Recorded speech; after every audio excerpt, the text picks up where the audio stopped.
Marla, can you tell me a little bit about your experience with childhood sexual abuse? When I was 8 or 9 years old, I spent a lot of time with my grandparents in the summertime. Um, and one night, my grandfather, we were watching for raccoons, and he started touching me in places that he should never have touched me.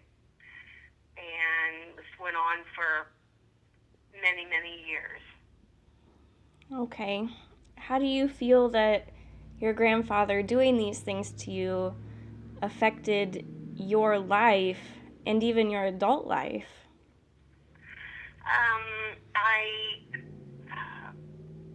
I was very shy.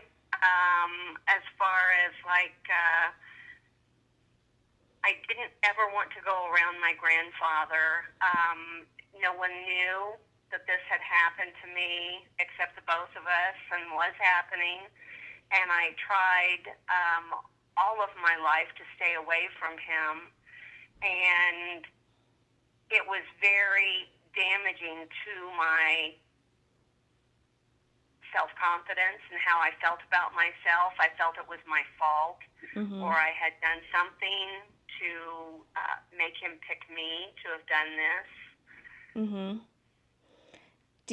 Did you ever tell anyone? Not until I was an adult, in my late 20s.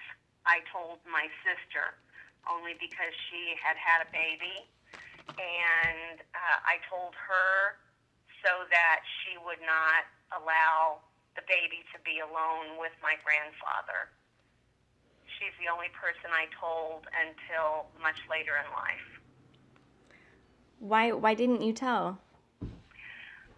I was afraid to tell because, for one, I felt that my family would turn against me because I felt that I had been bad or I was bad, that I had caused this or I had done something to cause it.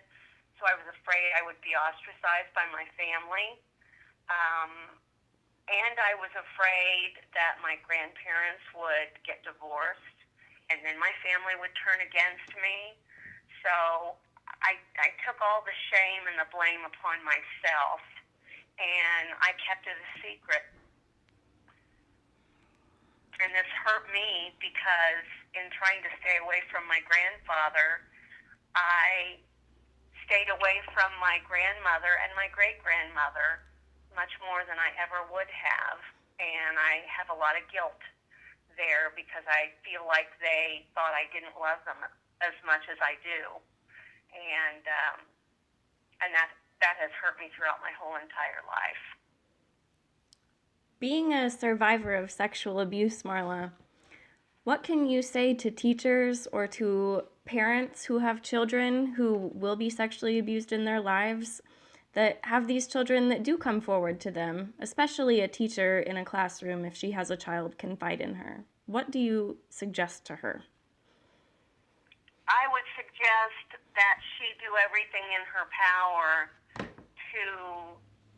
help the child, to comfort the child, let the child know it was not their fault. They had absolutely nothing to do with it, and they're not a bad person.